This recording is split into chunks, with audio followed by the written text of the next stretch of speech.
Everyone. Thank you for joining us. Hello, hello, hello. All righty. We will go ahead and get started. I want all of you to make sure your time is being used wisely. So we'll get started right on the dot. Thank you so much for joining us and for being here today. We're going to do a big Q&A about communication across cultures, especially for global teams. And I'm really excited to share with you. So just to start off with an introduction, my name is Shay. I am from the United States, but I moved to Madrid about 2.5 years ago. So I've been here. So you could say I have a lot of experience in cross-cultural communication because it is very different, and I've done a lot of learning, and I'm excited to share that with you. I am from English for IT, and we are so happy to be with you today. I, in English for IT, am a language trainer. I'm also a corporate development associate and a soft skills coach. So if you would like to connect, my QR code is there to the LinkedIn, and I would love to chat more with you and share anything with you. Okay, so let's go ahead and move into our team. Again, we are English for IT. We help global teams communicate and improve their professional English and Spanish communication. We do that through language courses, cross-cultural communication training, and power skills programs. So yeah, we would love to have you. And for one, we're just excited that you're here with us right now. Okay, just to go over some ground rules. Oh, wait, can you not hear me very well? Yes, You're okay. That's okay. We oh, hear you. maybe just some tech issues. Okay. Perfect. Thanks. So we're gonna just go over some rules just to be on the same page. This is not a webinar, so I'm gonna go over information with you, but at any time you are more than welcome to in the chat or raise your hand and unmute yourself to go ahead and ask a question. We want you to be involved and participate, so I hope you feel comfortable to do that. Please be the respectful, polite adults that I'm sure you all are, and please keep it in English. Alrighty, so we can go ahead and start with some introductions just to get to know each other. So in the chat, if you want to just put maybe what is your role in your company, what kind of cultures do you and your team work with, and then if you have any kind of question about cross-cultural communication. I have some kind of tools and resources for you later on, but I just want to get started right into the question. So go ahead and share in the chat. I would love to see your role, some cultures you work with, and if you have any type of question. And again, if you don't have one right now, that's totally fine. We can ask later anytime throughout the presentation is great. But I'm excited to see what you all do.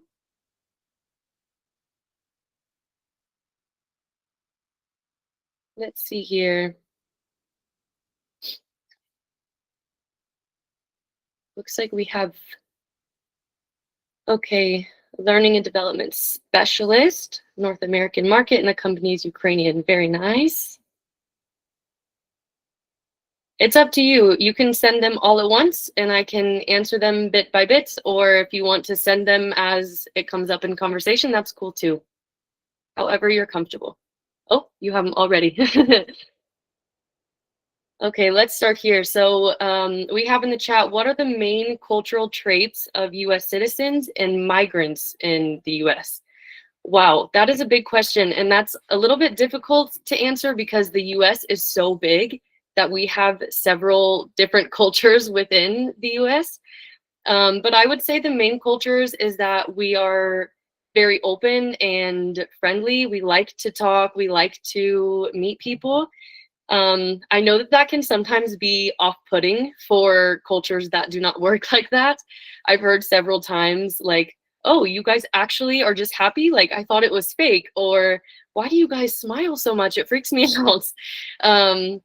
So to me, it's normal, but I understand to others it might be a little bit much.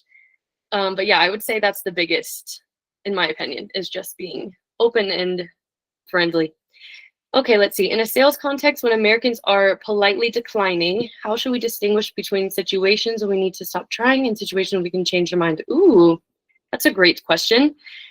So yeah, the difference I would say between when they're declining or if they can still change their mind is, I would say if they ask for more information, if it ends on a question.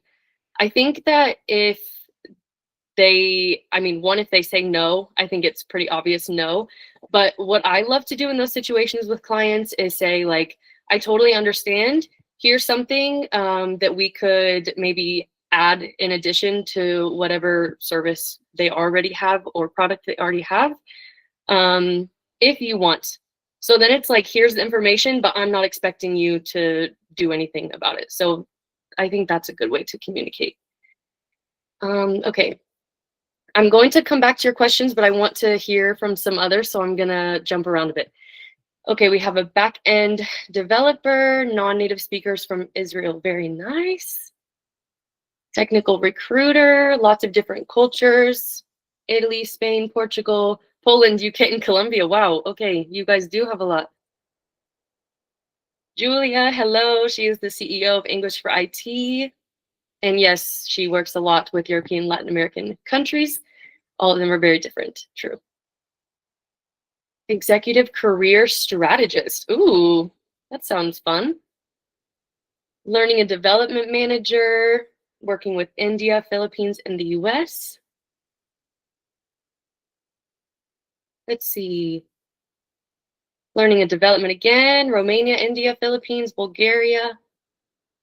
Software developer. Wow, okay, we have a lot of mix here.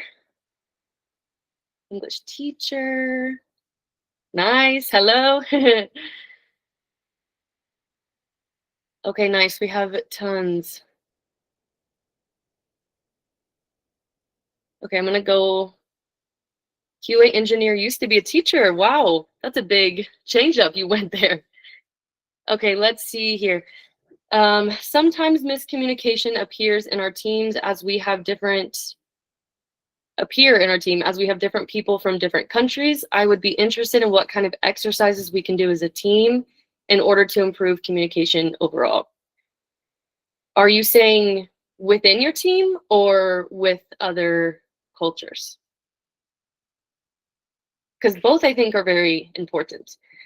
But I would say in general is just building up the soft skills.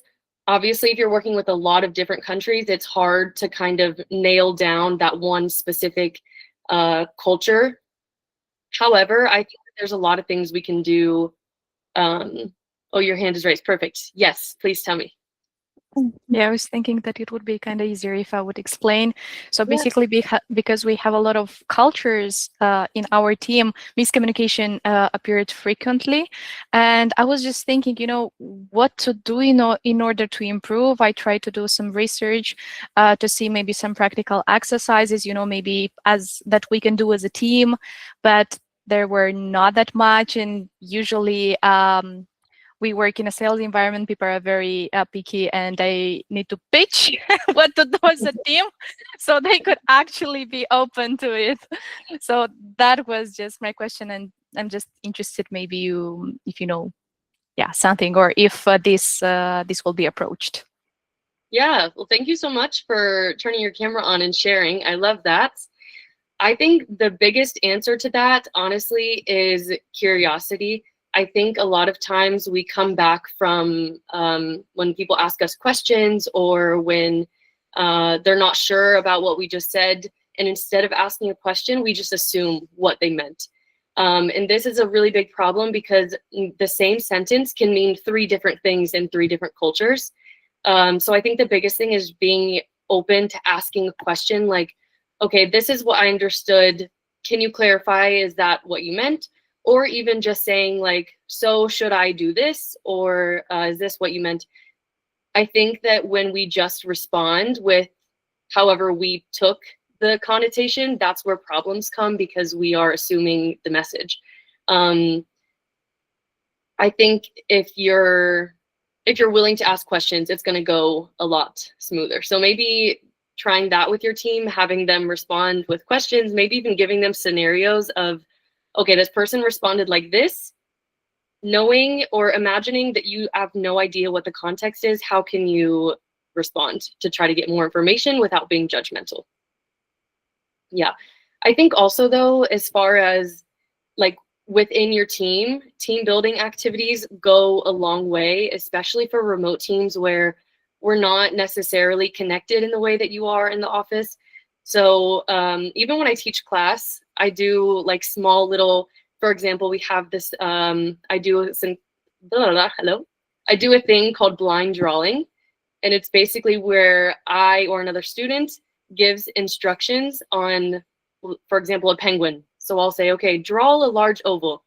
Okay, on top of the oval, draw a small circle. And it sounds silly because we're all adults, but it really is a way to help us communicate with each other effectively and understand that, okay, what I say may not register to this person in the same way as what I meant. And it's a really good exercise to learn that. Perfect. Thank you very much. Yes, thank you. Okay, let's keep searching.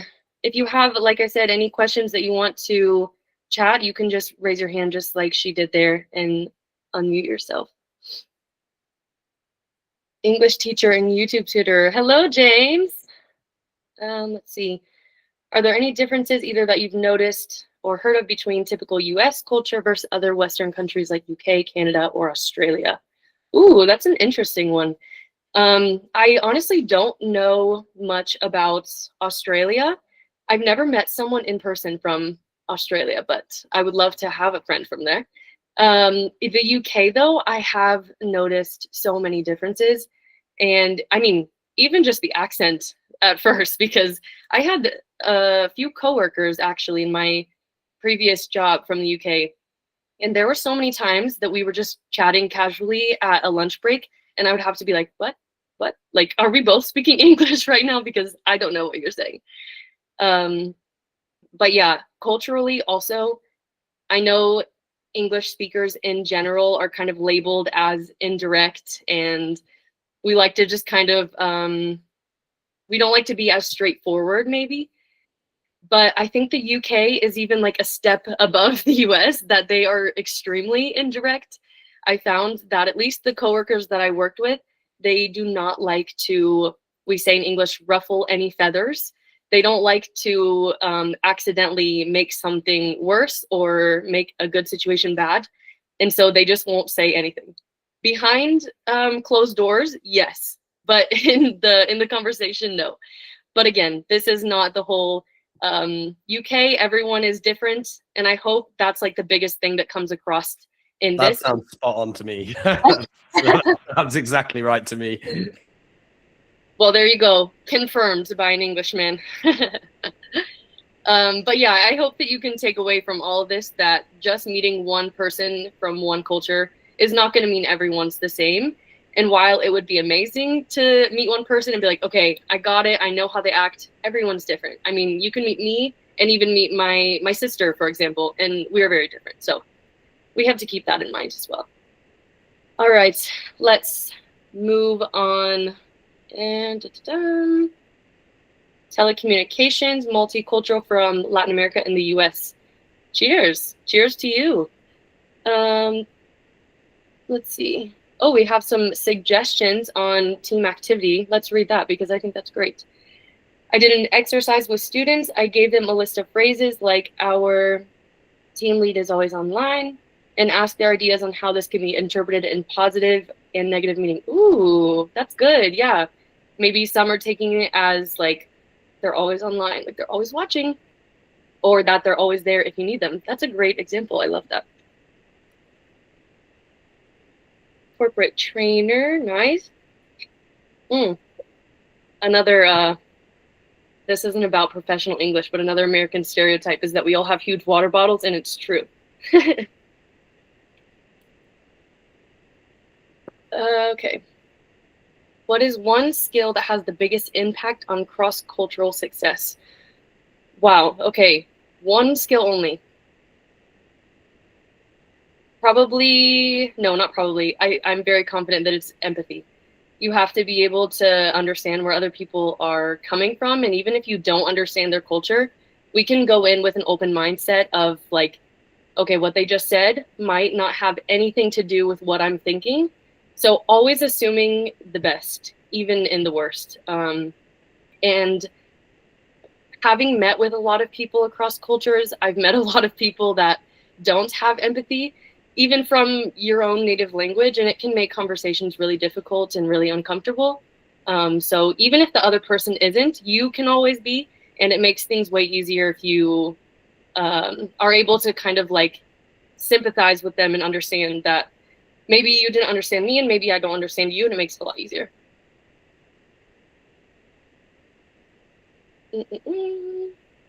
Active listening and never judge. Yes, I agree 100%. Okay, I got lost in the messages here. Let me go back to where we came from. If you notice at some point I don't answer your question, please feel free to copy and paste it again. And at some point we will definitely get the question answered. Okay, I'm gonna go back up to these questions we were answering before. What's one things that can change What are the things that can change Americans' opinions about you in one phrase? Oh, I might have to circle back to that one. I don't know if I have an answer to that right now. Which Ukrainian traits might be perceived as negative by Americans? Ooh, this one I can definitely talk about. I don't even know if it was like a trait per se, but people in general, from the students and people that I've met, are not as naturally just like smiling all the time. And when you come into contact with that from someone like an American culture who is like that all the time, it can feel very negative. And you just assume very quickly that they're upset with you, they don't like you, they don't want to be talking to you. And obviously I've learned that that's not the case, but it can feel very daunting at first. Like, okay, I'm trying to be nice, and they're not smiling at me. But it's just different cultures. And once you get past that, with any two cultures, once you get past knowing that like that's just the way it is, it's not about you, it's a lot easier to move on. So as much as we think it does, the world does not revolve around us. And that's probably the best thing to learn in this situation. Okay. What is the most important thing in a sales context in communication with North American people? I mean, going back off of that, I would also probably say a key is being like warm, smiling, making jokes. Obviously, this depends on the context. If you're meeting with a person and you can tell that they are also kind of maybe more serious, then you can adapt that. But I would say in general, like being able to have that kind of friendship connection where it feels like you can just chat, I would say is very important. Okay. What's the fastest way to understand how you should communicate with a specific person? Body language, 100% body language. Because we can do all of the, I don't know, I guess like research about their culture, about their country. But again, like I said, these are facts for certain people, but not for every person. So if you're able to go into that meeting or wherever you're connecting with this person and see their body language, then that is the best way, I think. If they are sitting up straight, if they're kind of like slumped down, if they're smiling, if they're not. Okay. Is it better to adjust your communication style for each person or stick to your own so that the right people find you? Ooh, I like that question. I think, unfortunately though, I know this is not the answer you want. I think you have to mix both together because I do find it important to kind of adapt to the person you're talking to just to get the best response, sales or not sales. However, I think part of being unique and having like a charm to you is going to take you really far. The thing though is when I say mixing them both and having a balance is because if it goes too far one way or too far the other way, you're going to miss people that maybe would have connected with you prior. But yeah, I think a blend. I think about that a lot actually since moving to Spain, because I'm like, well, maybe I should just be like them and people will want to connect with me more. But then like you kind of lose your personality and you lose yourself in that. So I think it's just as important to have a good like personality that's unique to you, along with being open to adapting to other cultures. Okie dokie. Like we were speaking over the phone, we don't have access to body language. Yes, unfortunately, that is very true. If you are like on LinkedIn or like emailing, you can't tell how they are. In that case, I usually just try to be overly friendly in a professional way, like adding some emojis sometimes or making things softer, because if you can't get their communication style, you can just rely on your own. And I think that if you're friendly, if you're professional, and if you're making things in a softer way, we like to say, for example, saying like, I'm afraid I can't do that. Something like to make whatever you're going to say a little bit more subtle. If you're doing that, being professional and friendly, I think that you don't have to worry about their communication style because you already did everything you could. Okay. Is the sandwich method of feedback, positive, negative, positive, really an American thing? And does it actually work? Can it feel fake or confusing in other cultures? I think this definitely depends on the context you're talking about. It is 100% a real thing, but I would say used within professional settings like school or work. If you maybe have connected with an American and then you're just like chatting, maybe it's not so nice. It might sound a little condescending, but I think in a workplace, a school, any professional scenario, it's real.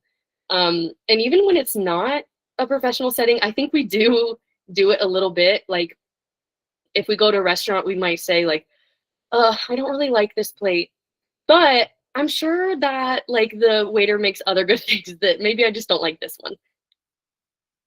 Okay, let me see this one down here. Meet different people from different countries at conferences and online. For a person from Eastern Europe, sometimes it's really difficult to understand Americans because Europeans are more direct.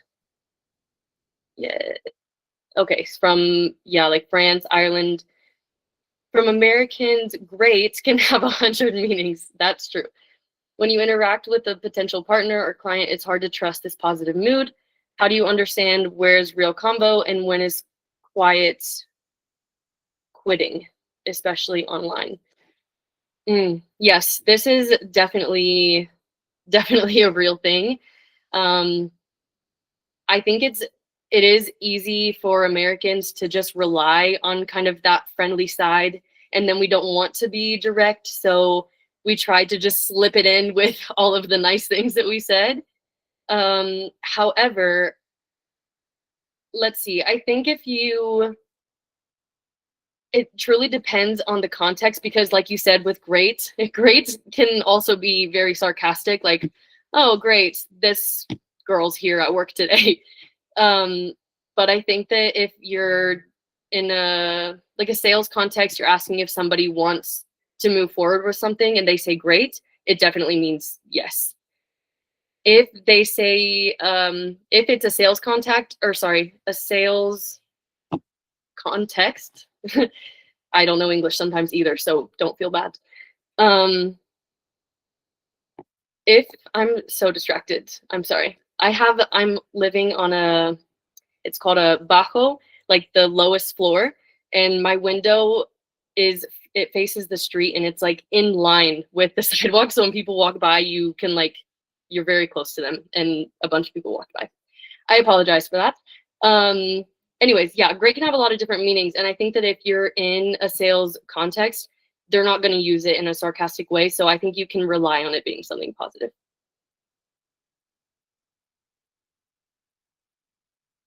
Okay. One of our company directives is to always be warm with customers and clients and colleagues, but I've often been told I come across as quite cold in emails and messages. What tips would you give for someone to sound more warm? That's a really great initiative. I think that it is hard sometimes when you're in written communication. But I think being warm, like I said earlier, with like, it sounds cheesy and simple, but throwing a few emojis can really like lighten the mood of a text and show someone that like, I'm just a person, we're all just here chatting. But also I think saying phrases like, also using exclamation points. I don't know if that's an American thing or if that's a generational thing, but everyone uses periods and they're grammatically correct, of course.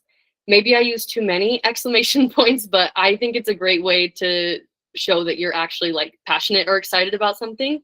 Like saying, for example, I'm excited to see you at our meeting tomorrow versus I'm excited to see you at our meeting tomorrow. Like one of them is just like a comment and one of them is genuine, like I'm excited to see you. So I think exclamation points can go a long way as well. But other than that, I think in written communication, yeah, emojis and also just expressing like gratitude, like thank you so much for meeting with me, or I hope we connect again soon. Little messages like this outside of the context of whatever is happening, I think do a really good job of making the person feel like comforted.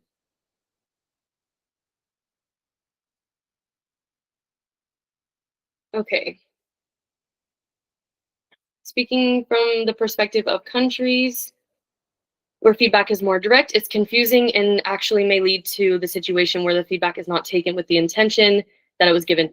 Yes, that is unfortunately very true. I talk a lot about this in my in our classes with our students because there's a difference between being polite and being dishonest, because it is very important to be polite, but if you're being so polite that the person doesn't know the problem, then at that point it's really not polite because you're doing them a disservice and you're not actually helping them.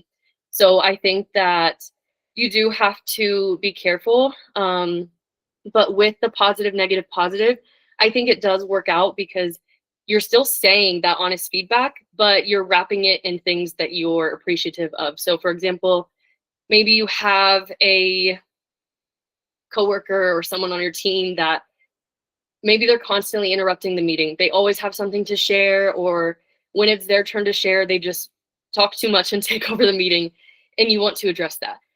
Starting with like, thank you so much for your presence in our meetings and always being willing to share. We're so grateful that you have so much to, I don't know, to share with us, to contribute. However, we need to work on the timing. So when you're in meetings, please maybe submit your questions or thoughts through the chat so that we can address them at a better time. Or make sure that when other people are talking, that you give them the space to say what they want to say. So let's work on that. I'm here to help you. Thank you so much again for contributing to our meetings. That I think is an example of the positive, negative, positive. But what often gets portrayed is like, you're amazing, you're doing so great. Yeah, in the meetings, maybe we can just work on how much we speak. But yeah, everything's great. That is not a good example because you didn't ever actually address the problem. The purpose of the sandwich is to address the problem surrounded in kind of like compliments, I guess we can say, or just things that you genuinely do appreciate about this person. Okay, let's see. Really appreciate you discussing all the diverse questions and situations. Thank you. I appreciate you. Okay, from Poland, work in HR, working with US, Switzerland, France, Italy, UK, Spain, Ukraine. I used to work with Vietnam, Uzbekistan, Kazakhstan, Russia. Wow. Okay, you have worked with almost the whole world. So you probably have a lot of different experience. If you would like to share, I would love to hear from you. In your opinion, what key cultural nuance do Americans tend to miss when collaborating with their Eastern European partners or colleagues? I think it's just assuming that everyone can adapt to the American culture. I think that America, well, one, we're such a big country in like physically, but also we take up a lot of space in the media, in politics. And so I think because of that, everyone knows a little bit about us. So we just assume that everyone wants to adapt to us and that they want to be like us. And that's definitely not the case. And I think that's something that we definitely miss when we are collaborating, because we don't try, some Americans don't try necessarily to adapt to the other person because they're hoping, or they're just assuming that you're going to adapt to them. So I think that can be an issue, but actual nuances, I'm trying to think. I think feedback in general is always misunderstood, because we don't like that directness. I think that sometimes when we get that direct feedback, it can feel like, okay, this person does not want me on their team. They're not appreciative of the work I'm doing. I'm not doing a good job in my role, when really they were just trying to give us normal feedback. So I would say that's probably the biggest one. Okay. To add warmth into conversations, I really like to add more adverbs to make a speech less corporate or formal, as well as to assure that I want to talk to someone or would be more than happy to meet and chat next time. Yeah, definitely. I think phrasal verbs as well. I know that for non-native speakers, phrasal verbs are like the vein of your existence because there's nothing to do except to memorize. However, I think it doesn't make it sound necessarily more friendly, but because we use them so often, it makes it easy to feel like we can connect to you because it feels like you understand how to communicate. Because I know that it sounds crazy that give up, give in, give whatever else has all different meanings, but they do, and we use them a lot. And I think adding them to your speech can make a positive difference. For some Ukrainians, it's important to speak without a Slavic accent to sound professional. How is it perceived by Americans? Is this really important? This definitely depends on the Americans you're talking to. Again, America is a huge place, and so there are a lot of people in America that have never been outside of America. And even if you have like the kindest, most empathetic heart, until you go out and live that experience and meet other people and see different cultures, it truly is hard to understand those differences. But I would say most Americans are going to take you professional by how you act and not by how you speak, because even in America, we have so many different cultures and languages that I think most of us are kind of used to hearing different ones.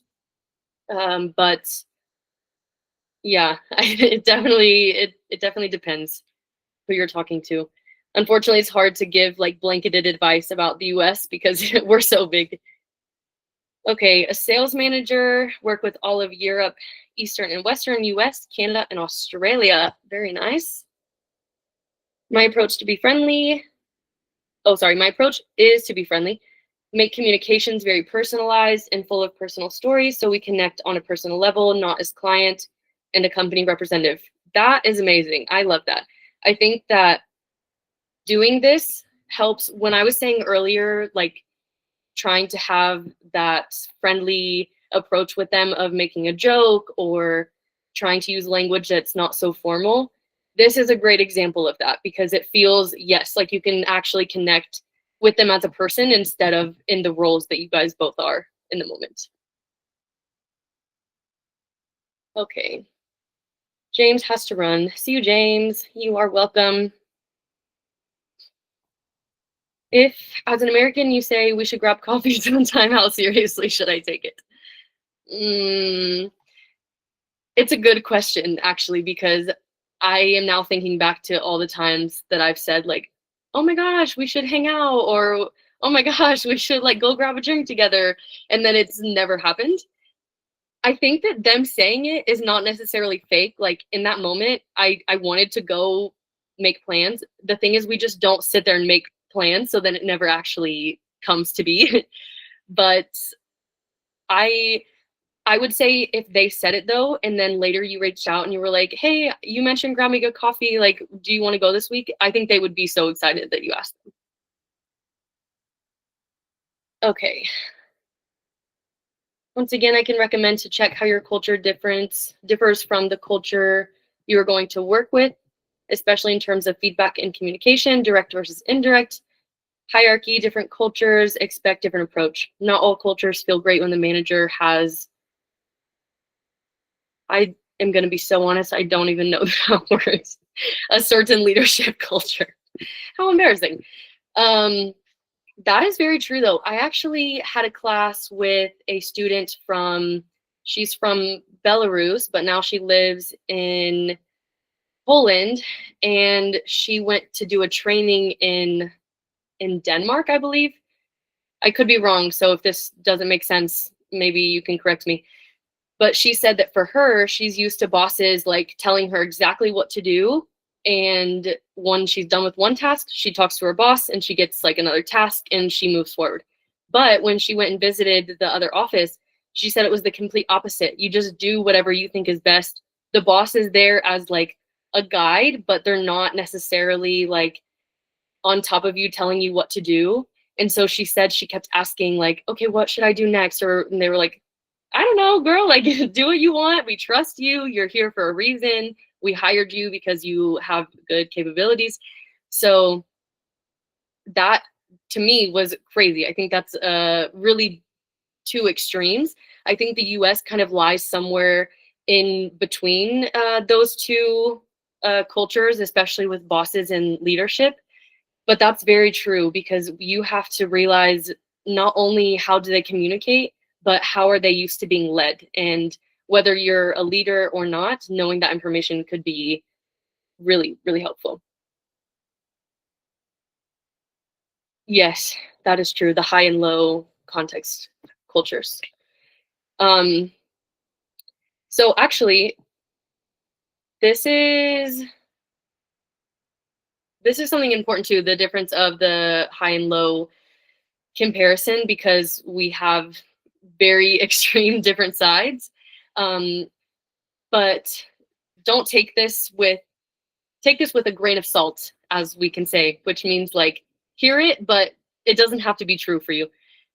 That graph that a lot of you have probably seen, the spectrum of the high and low context cultures, I almost feel like it goes in a circle because these two are so different that at the same time they kind of like wrap back around and connect.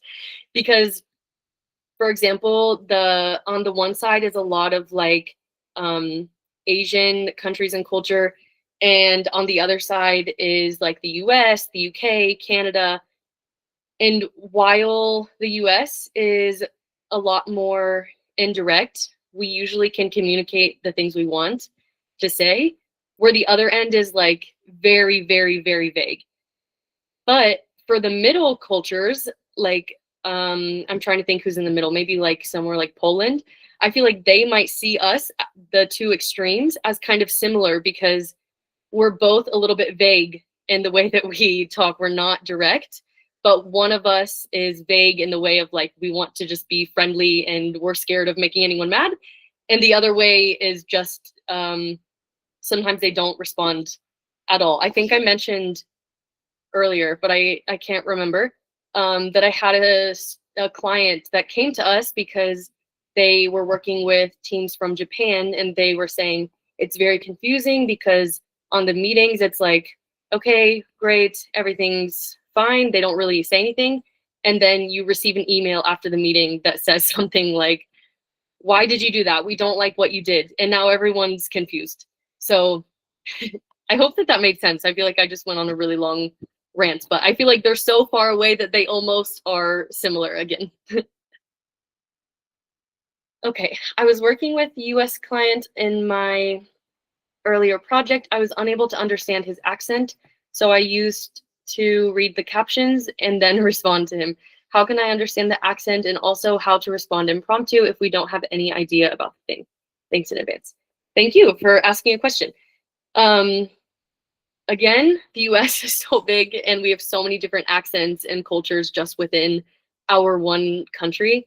And so depending on where they're from in the US, they could potentially be like really far south, which has a really extreme accent, or really far east, which has kind of another extreme accent. I would say the best way to learn kind of general American accent would just be finding in American series and watching it with English subtitles, because then you're constantly getting input. It doesn't feel like you're doing work, but you're still practicing. And then you learn the accent, but also it's like a bonus because you're learning some different structures that we use, or like slang, different idioms, expressions. So I would recommend that. Okay. Today we spoke quite a lot about different communication styles, and depending on the person you're speaking with, are they more serious or rather more friendly? In a sales setting, how can we distinguish between professional talk from a friendly person and a serious person? Both of them are kind of here to make money, so conversations might be short just because it's for work for all of us, and the pace is very quick in my field.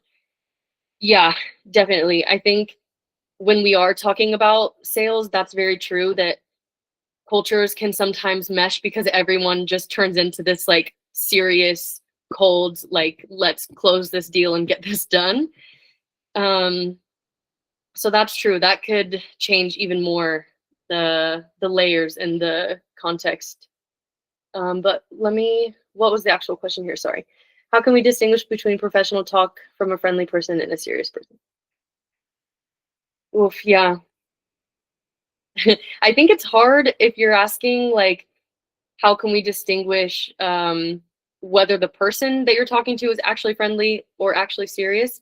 And I think that you probably won't know until you have a couple of conversations with them off, like communicating on a video call or in person or something like that. But once you get to those meetings, I think it's very quickly distinguishable to see if this person is just friendly because they want your money or if they're just friendly. But as we know, a lot of us work in sales. Sometimes that line can be blurred because we just want them to keep talking to us. But yeah, I don't know, that could be difficult. I would say just based on the words and the language they use, if they seem excited to talk about it or not. And if they're serious, it doesn't mean that they're rude or that they don't like you or something like that, but maybe their company requires that. Some companies, like we heard from James earlier, that his friend he asked a question for, that their company, their kind of initiative was to be warm and friendly. And some companies just aren't like that. So it could depend on that as well. My teammate from the US speaks too fast. Yes, I probably am doing that also. Especially because I'm the only one talking. So please feel free in the chat to be like, slow down. My teammate from the US speaks too fast, swallows some sounds, and sometimes I can't follow the conversation. How can I politely ask him to speak more slowly and use simpler words? Oh, okay. I think you have an advantage in the fact that he's not a client, he's your teammate, so you're able to have kind of that closer conversation with him. But I think at the end of the day, you have to just be honest. And when it happens again, you can even just make a joke about it and laugh and say like, look, I don't speak English as my first language and I do not understand you. Like, can you please, when you're talking to me, like slow down and use some simpler language. And I'm sure that they would be happy to do it. They probably don't realize that they're doing it. I think that typically I'm very aware of the words I'm using when I'm talking to non-native speakers because it's my job. But for some people, if they have their job and then a little part of their job is to interact with someone like you, for example, who it's not their first language, they probably just aren't in that mindset that they need to switch. They're just speaking how they would speak. And actually, you can kind of take it as a compliment because if he knew you weren't understanding, he would probably slow down on his own and use simpler language on his own. So it sounds like you have a great level of English that he feels confident talking like normal to you. But yeah, I would say just be honest, and I think he would be more than happy, or she would be more than happy to help. What common mistakes can you remember people making in multicultural communication? I'm trying to think of examples that have happened like with non-native English speakers to me, but I'll start with just my own experience because that's what I can remember most easily. The biggest one that is the most embarrassing for me is that I traveled to Guatemala a few years ago and I was just starting to learn Spanish. Like my level was not great. And I was in a language school and it was a one-on-one class and the teacher took me outside to like show me around and like give me some vocab for like in the city words. And it was summer and it was brutally hot. And I directly translated from English, "I'm hot." If you know anything about the Spanish language, translating that directly does not, in fact, mean "I'm hot." It means like I'm in heat. You can do with that what you will. I don't want to be unprofessional, but it means I'm in heat. So she was like, "No, no, no, no, no." And I was like, "See, see, see." And she was like, "No." That's the one that stuck in my brain because I went red as a tomato and I was like, okay, I'm never speaking Spanish again. Luckily, I got past that. I became a Spanish teacher and now I live in Madrid. But yeah, that was horribly embarrassing. But also, sorry, before I move on, those things, as embarrassing as they are in the moment, are amazing for learning because like I will never forget that moment. And also it's a good teaching moment when I'm teaching Spanish because we always want to directly translate and it doesn't always work, even with two languages like English and Spanish that are so similar. So it's definitely embarrassing, but it's great to have those moments when you're learning language. Okay, we'll do a couple more questions here and then we'll wrap up. So let me see. What's your recommendation on how to develop multicultural communication skill? Merci. I don't think I said that right, but let's see. I think one, like I said earlier, being empathetic and just being open-minded to knowing that you're going to make mistakes and they're going to make mistakes and that's okay. But I would say developing in general is just really working on those communication skills, whether that is English and learning it for your niche, like for example, English for tech or English for business, that can help a lot with the nuance. And also I'm going to give you some resources in a second that will answer that question even further. I have some experience with my client who is Irish. I asked him politely to speak slowly because I want to understand everything to be aligned with his expectations, and I joked even with him. Yes, that is great if you're able to joke with him. And actually, I have several friends from the UK and Ireland. My roommate actually is from Ireland, and there are sometimes that even with living together, I'm like, what did you say? So I like that you're able to joke. Okay, let me do this one last question, and then we'll go ahead and keep going. What advice would you give to someone joining a multicultural team for the first time? Ooh. Well, first of all, congratulations on whatever position you just stepped into. That is going to be a big difference. And I think just walking in with a mindset, knowing that is going to take a lot of kind of the pressure off. I think also being open to being wrong and being embarrassed, like I said earlier. It's hard with languages because we want to say the thing that sounds native, and we want to say the thing that the native speakers are saying, the expressions, the slang. But that's not always possible, even with a really high level. And so my advice would just be like, don't put so much pressure on yourself and just go in and be willing to learn from them. And I'm sure they're going to be really excited to learn from you as well. Okay, so I want to get moving forward here because we have some resources that I want to share before we hop off. The first one, a lot of your questions would be definitely answered in this book. Maybe you've heard of it before. It's called the Culture Map. And it goes over all of those different, like the low context versus high context, the way that we communicate with each other. And as you can see, we actually use this in one of our communication courses. So this is a really great way to understand the people you're talking to and understanding why we communicate different and how it looks to communicate with those cultures. So highly recommend that. But when we talk about bridging the gap with communication, because we kind of are in these two spots here of we learn the language, but how do we actually communicate with it? And to bridge that gap is soft skills. Soft skills is basically just learning how to use the language to communicate with nuances, to, for example, giving feedback directly or indirectly. It's just learning how to use the language in a proper way. So let me go back to this really fast. So soft skills is also one of the courses that we teach to either individuals or corporate groups. But like I said, if you having the language and having a good basis of English isn't enough, unfortunately, I know it's like we got so far with our English language and it's still not enough.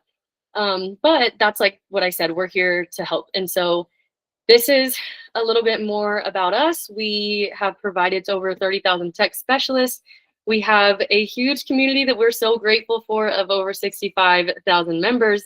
And you can see here some of the people and companies that we have partnered with and some of our instructors and trainers, which I'm going to go to in 1 second here.